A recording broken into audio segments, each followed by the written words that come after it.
عليه ونعوذ بالله من شرور أنفسنا ومن سيئات أعمالنا من يهده الله فلا مضل له ومن يضلله فلا هادي له ونشهد أن لا إله إلا الله وحده لا شريك له ونشهد أن سيدنا وسندنا وحبيبنا ومولانا محمد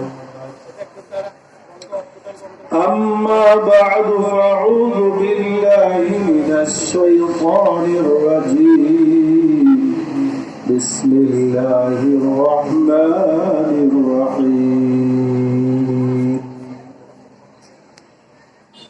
والوزن يومئذ الحق فمن ثقلت موازينه فمن ثقلت موازينه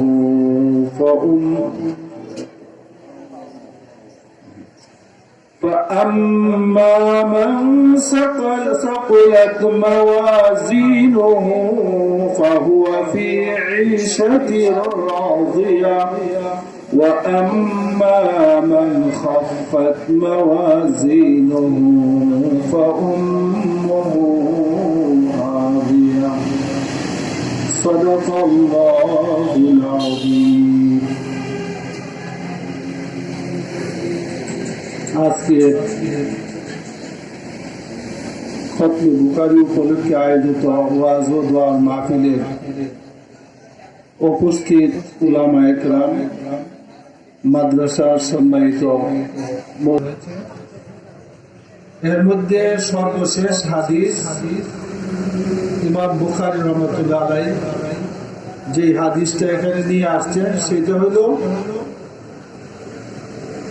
এই হাদিসের মধ্যে বলা হয়েছে কালিমাতানে হাবিবাতানে ইলার রহমান খাফিফাতানে আলাল লিসান সাকিলাতানে ফিল মিজান সুবহানাল্লাহি ওয়া বিহামদিহি সুবহানাল্লাহিল আযীম। এইটা হইল বুখারীর সর্বশেষ হাদিস। এই হাদিসটা শুধু আপনাদেরকে আমি দুটা কথা বলতে চাই, সেটা হলো ইমাম বুখারী উনি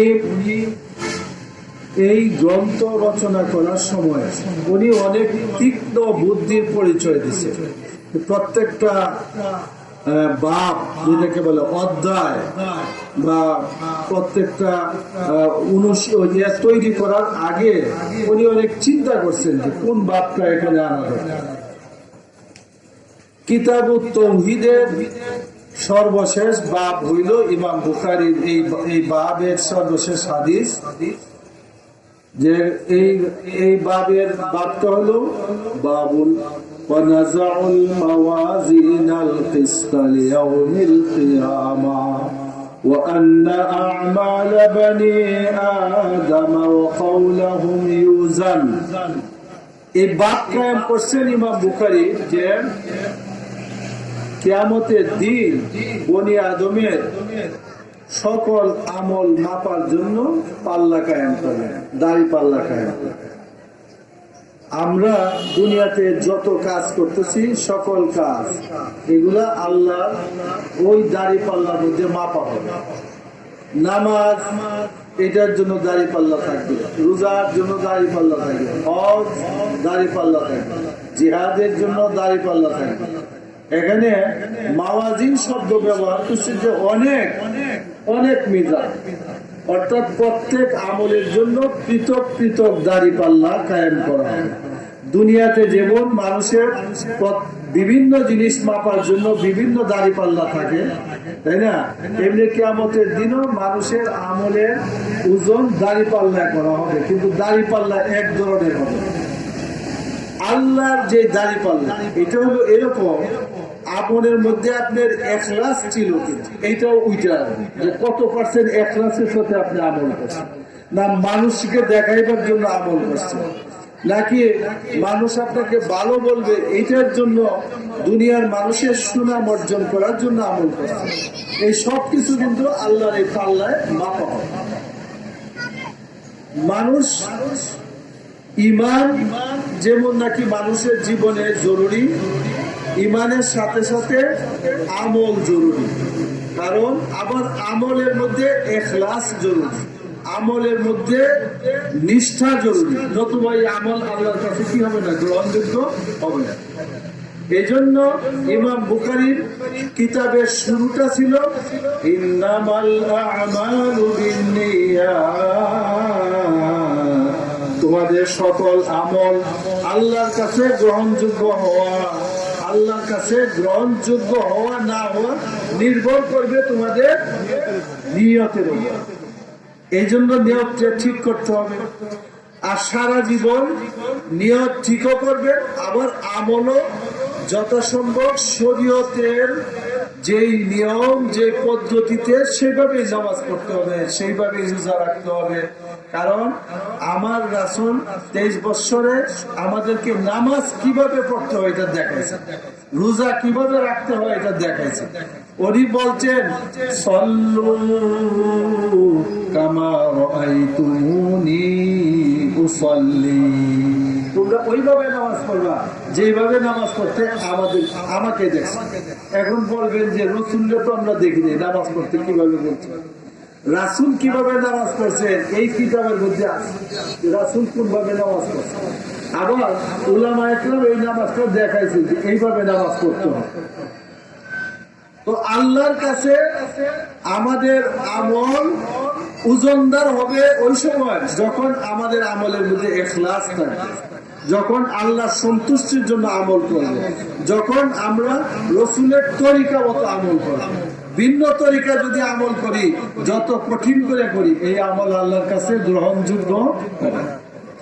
এই জন্য ইমাম বুখারী যে সর্বশেষ আমাদেরকে স্মরণ করাই দিলেন, দুনিয়াতে যত আমল করবা এই আমল কিন্তু ওজনদার হবে আল্লাহর রাসূলের তরিকা মতো যদি আমল করো, আমলের মধ্যে যদি নিয়ত শুদ্ধ থাকে তাহলে আমল তোমাদের ওজনদার হবে।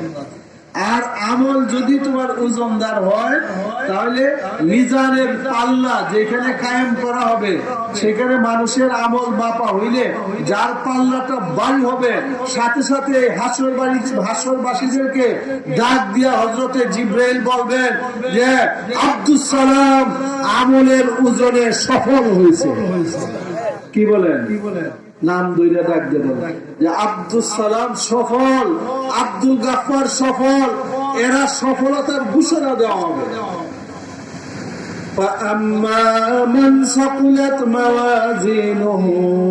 যার আমল নামা ভারী হবে, ওজনদার হবে,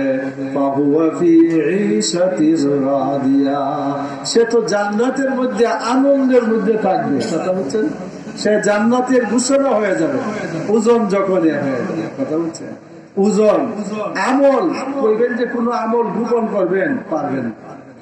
فمن يعمل مثقال ذرة خيرا يره ومن يعمل مثقال ذرة شرا يره। তুমি ছোট থেকে ছোট, বড় থেকে বড়, অণু থেকে অণু পরিমাণ ছোট্ট একটা আমল করেছ, সেটাও কিন্তু আল্লাহ দেখতেছেন। তুমি মিজানের পাল্লার মধ্যে ওইটাও পাইবা। কিরামান কাতিবিন, তোমার কোনো কিছু বাদ দেয় নাই।